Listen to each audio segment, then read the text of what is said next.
নমস্কার, আমি সর্বরী রুদ্র। আমার চ্যানেল ভব ঘুরে আজ আমি ঘুরতে ঘুরতে চলে এসেছি মুর্শিদাবাদের কান্দির রূপপুরে শ্রী শ্রী রুদ্রদেবের মন্দিরে। চলুন আমার সঙ্গে, চলুন দর্শন করবেন। চলুন।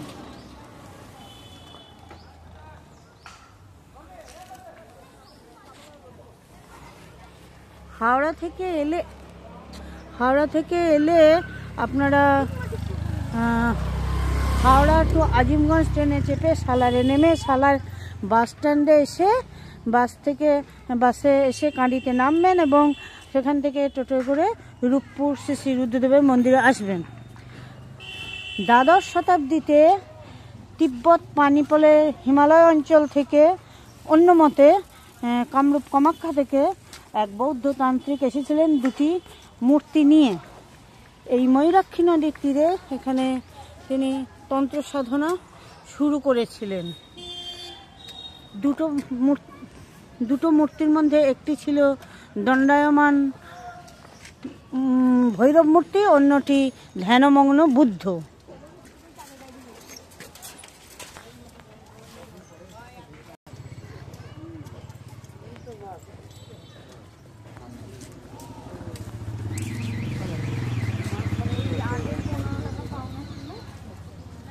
শ্রী শ্রী রুদ্রদেবের মন্দিরে প্রবেশের পূর্বেই একটি ধর্মরাজের মন্দির।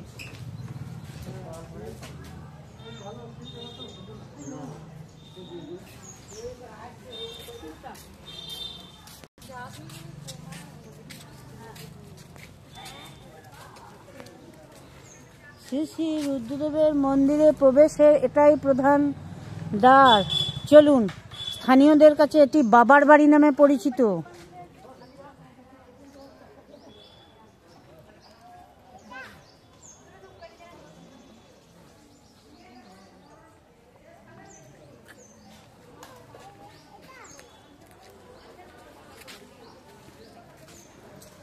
তো তৎকালীন সময়ে যখন ওই বৌদ্ধতান্ত্রিক এসেছিলেন তখন এখানকার জমিদার ছিলেন রুদ্রনাথ সিংহ। তিনি তন্ত্রের বড় ভক্ত ছিলেন, তান্ত্রিকের কাছে শিষ্যত্ব গ্রহণ করেন। মৃত্যুর পূর্বে সেই তান্ত্রিক জমিদার রুদ্রনাথ সিংহের হাতে মূর্তি দুটোকে দিয়ে যান।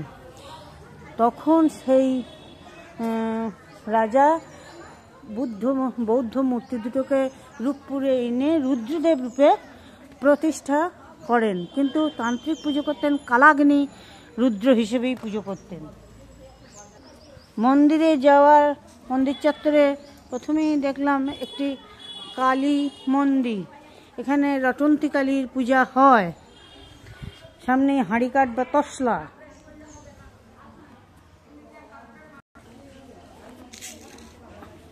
ঢুকতেই ডান দিকে নন্দী মহারাজ।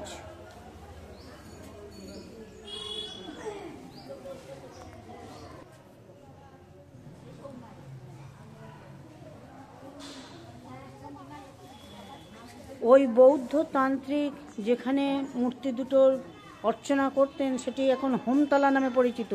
সেখান থেকে রুদ্রনাথ সিংহ যখন এই রূপপুরে বিগ্রহ দুটিকে আনেন তখন তিনি কথা দিয়ে আসেন বছরে অন্তত একবার ওই পুরানো প্রতিষ্ঠাস্থলে নিয়ে যাবেন। তাই আজও সেই পুরানো রীতি মেনে নীলষষ্ঠীর দিন পালকি করে মহাসমারোহে সেই হোমতলায় নিয়ে যাওয়া হয়।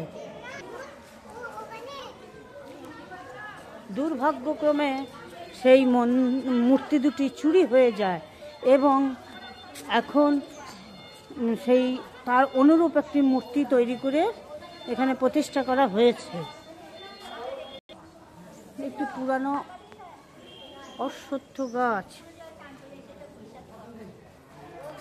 বাবার মন্দিরে ঠিক ডান দিকে যে বাগডাঙ্গা রাজবাড়ির তৈরি দুটি চারচালার শিব মন্দির এবং বাঁ দিকে যেমো রাজবাড়ির দুটি চারচালার শিব মন্দির।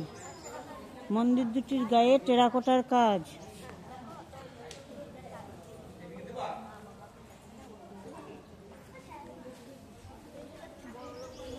বাবার মন্দিরের চূড়াটি লক্ষ্য করুন।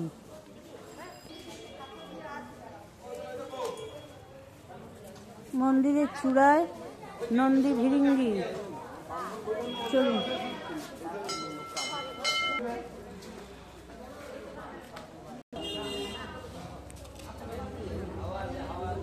মন্দিরের ছাদে দুই দিকে দুটো সিংহ।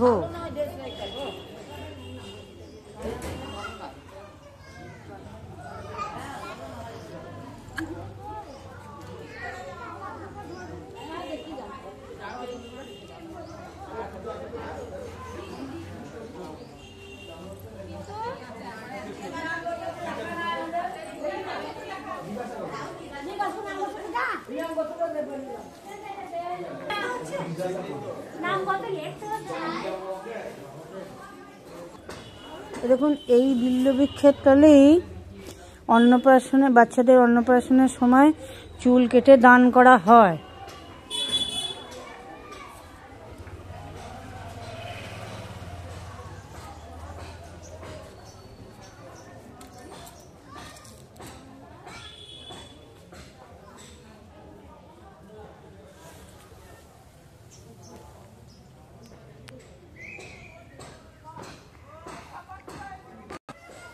এই মন্দিরে প্রতি রবিবারে কুকুরে কামড়ানোর ওষুধও দেওয়া হয়। রুদ্রনাথ সিংহ প্রতিষ্ঠা করলেও পরবর্তীকালে ফতেহ সিংহ পরগনার জমিদাররা রুদ্রনাথ সিংহের উত্তরসূরির কাছ থেকে বিগ্রহ দুটিকে ছিনিয়ে নেন এবং সেই থেকে তাঁদের গৃহদেবতা এবং এই কান্দির মানে সর্বসাধারণের পূজ্য দেবতা হয়ে উঠেছেন।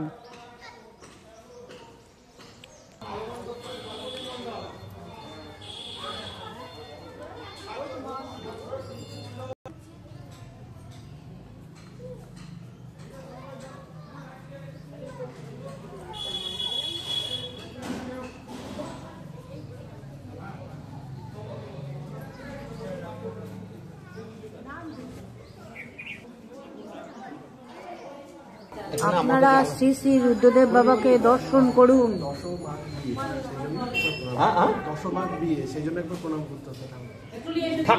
বাবাকে প্রণাম করে বাবার উপরে দেও না, বাবাকে জানিয়ে যাও, প্রণাম করো, ভালো হবে।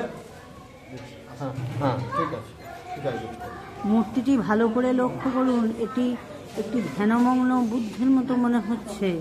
দেখুন, ডান হাঁটুর উপর আছে এবং বাঁ হাত ফুলের মধ্যে রয়েছে। পাশে কতগুলো ছোট ছোট বিগ্রহ রয়েছে। মাথার উপরে রয়েছে একটি বৃক্ষের দুটি শাখা, একে বৌদ্ধতন্ত্রে মহাবোধিদ্রুম বলা হয়। এবং সেই শাখার উপর রয়েছে একটি বিগ্রহ শায়িত অবস্থায়, সেটা মহাপরিনির্বাণ বা মৃত্যুকে বোঝায়। আর এটি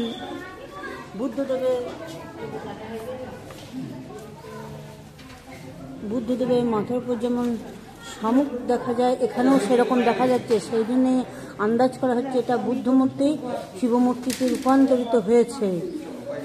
বৌদ্ধতন্ত্র এখানে শৈবতন্ত্রে রূপান্তরিত হয়েছে।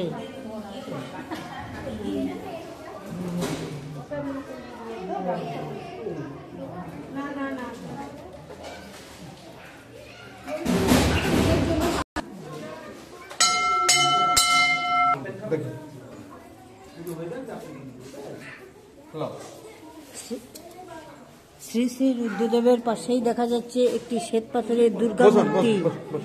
বসুন, সামনে বসুন, বসুন, দাঁড়িয়ে থাকলাম না, বসুন।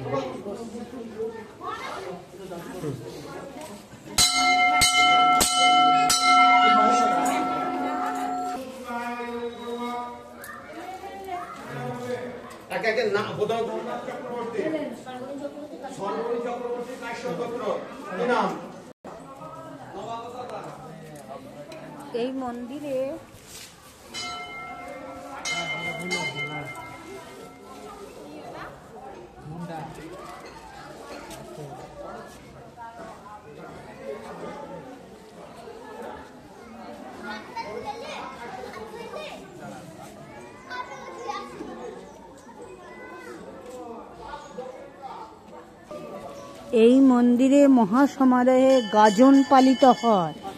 এখানে গাজনের মেলাকে এখানে মেলাও বসে, তখন একে বলে হোমের মেলা, হোমের উৎসব নামে এখানে পরিচিত।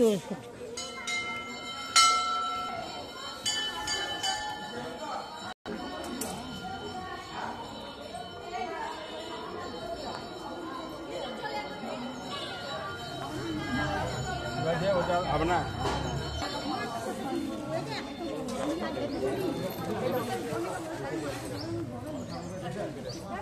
কান্দির মানুষের কাছে হোম উৎসব খুবই প্রিয়। আর নীল ষষ্ঠীর দিন রুদ্রনাথ সিংহের কথা অনুসারে এখান থেকে পালকি করে হোম তলায় নিয়ে যাওয়া হয়। চলুন এবার সেখানেও যাব, আপনাদের দর্শন করাবো।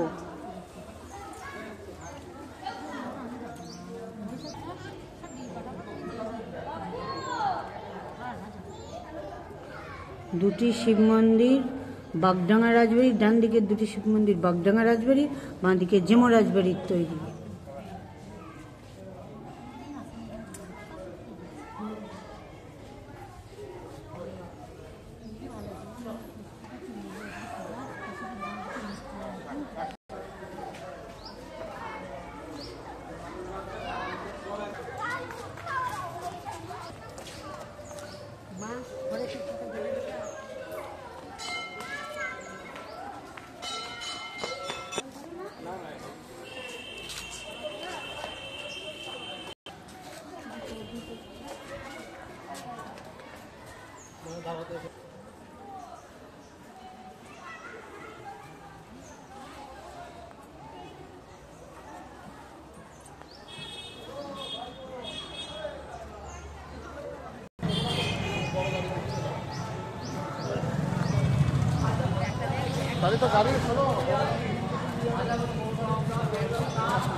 এখন আমরা এসে গেছি বিশ্রামতলার মন্দিরে।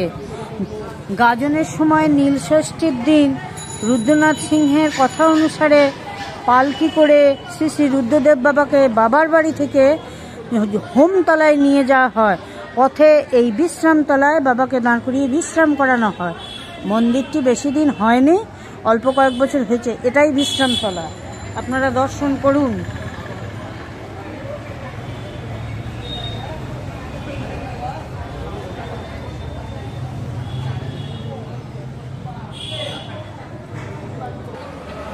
নন্দী মহারাজ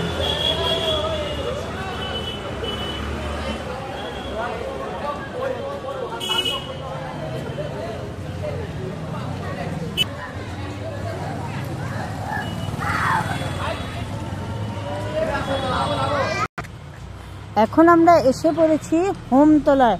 চলুন মন্দিরটি দর্শন করি, বাকি কথা মন্দিরেই বলবো। চলুন।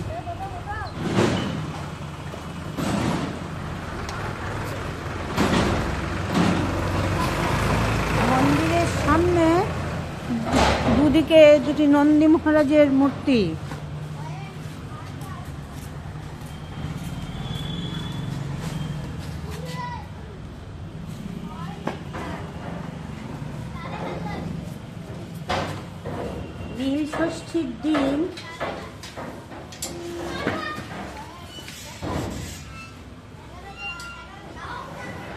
নীল ষষ্ঠীর দিন রুদ্রদেব বাড়ি থেকে শ্রী শ্রী রুদ্রদেবকে এখানে আনা হয় পালকি করে। সারা দিন এখানে দিনরাত থাকেন, দিনরাত ধরে পূজা অর্চনা করার পর মহাসমারোহে পালকি করে কান্দি শহর ঘুরিয়ে আবার বাবার বাড়িতে বাবাকে প্রতিষ্ঠা করে দেওয়া হয়। এটাই হলো সেই হোমতলা। এখানে সারাদিন হোম হয়, এখানে হোমের মেলা হয় তখন। আর সেই তান্ত্রিক এইখানেই প্রথম তার সাধনা স্থল করেছিলেন, এখানে হোমযজ্ঞ করতেন বলে এই জায়গাটার নাম হোমতলা। পাশ দিয়ে তখন ময়ূরাক্ষী নদী বয়ে যেত, আর সেটা নেই, ময়ূরাক্ষী নদী অনেক সরে গেছে।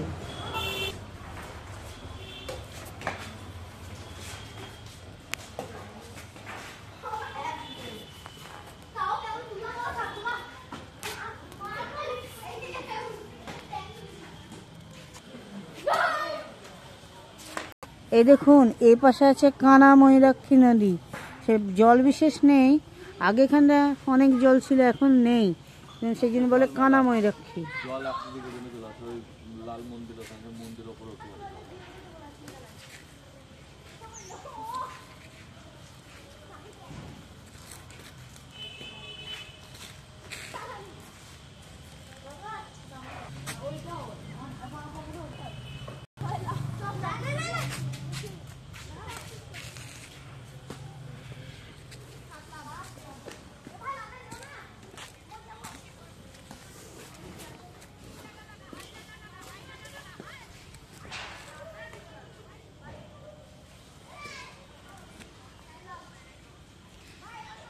এখন